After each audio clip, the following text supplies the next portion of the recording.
Welcome to The Exchange, our new international business show. I'm Guy Schoen, bringing you the biggest news and interviews from all around the business world. Coming up on the show, flying high, the most influential airline boss on the planet joins us to explain how technology is helping business bounce back after the COVID-19 catastrophe.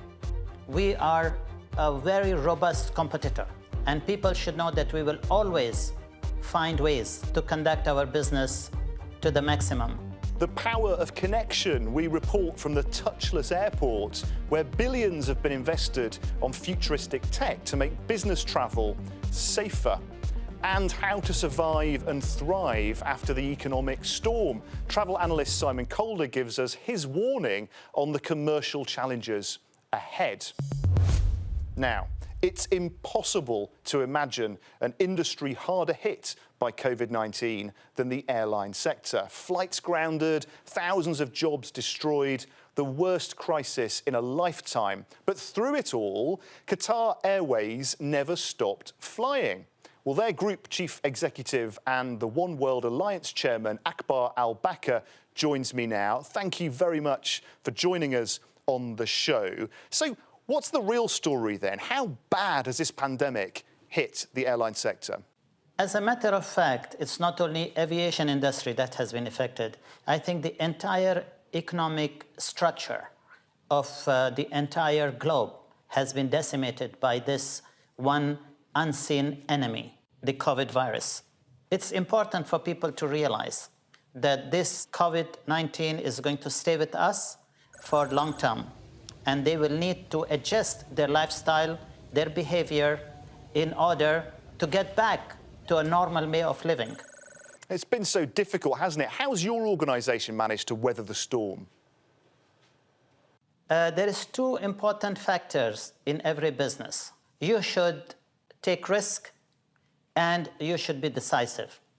And in both these things, Qatar Airways has shown its resilience of how we operated. We never stopped flying.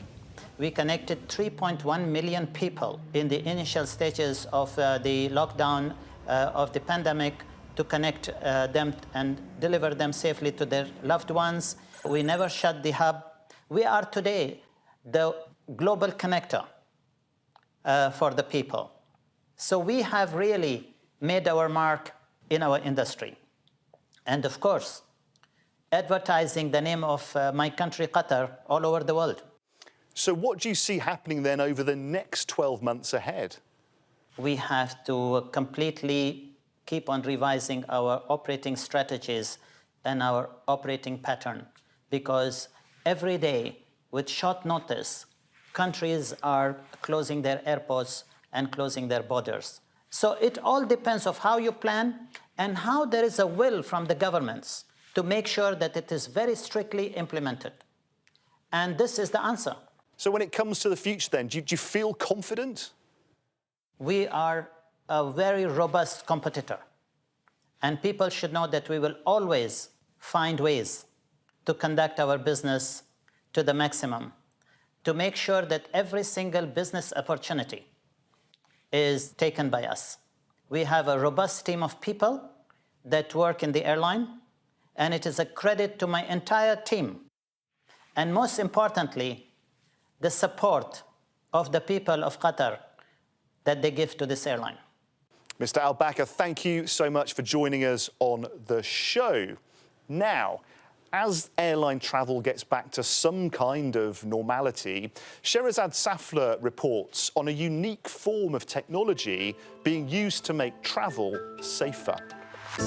This is one of the most interconnecting hubs in the world.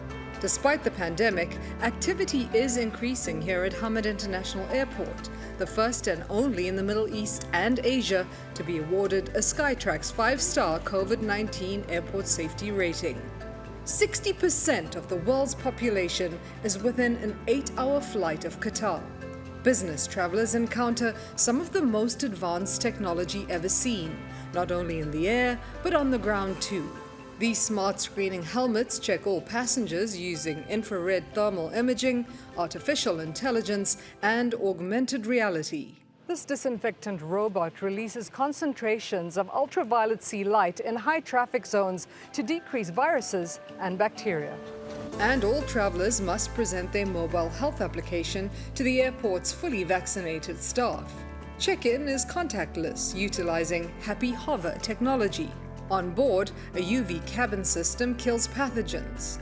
Air filtration systems with HEPA filters remove almost 100% of viral and bacterial contaminants from recirculated air.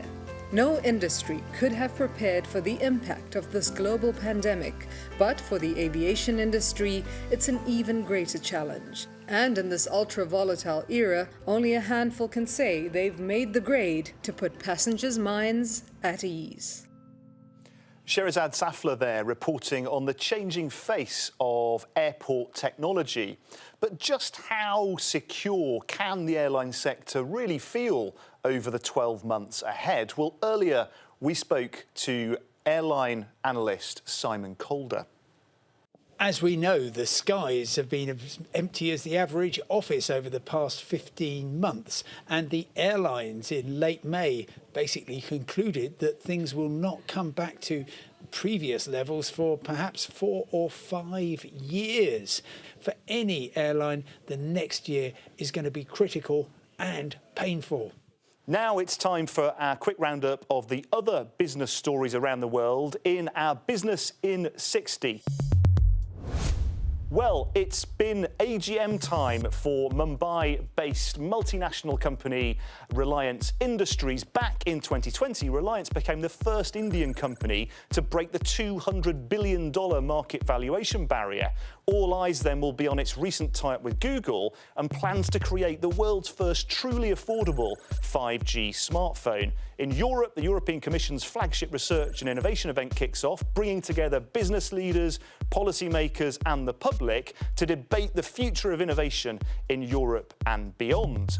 And finally, the world-famous cargo carrier FedEx makes a much-anticipated fourth quarter earnings announcement. FedEx is one of the largest fleets in existence and has not really suffered major financial losses during the COVID crisis, posting estimate-beating earnings for at least the last 2 quarters in a row. Well, investors, they'll be watching intently to see if yet again FedEx delivers a welcome financial surprise. Well, that's all we have time for on this edition of the show, but please do join us again next time on The Exchange.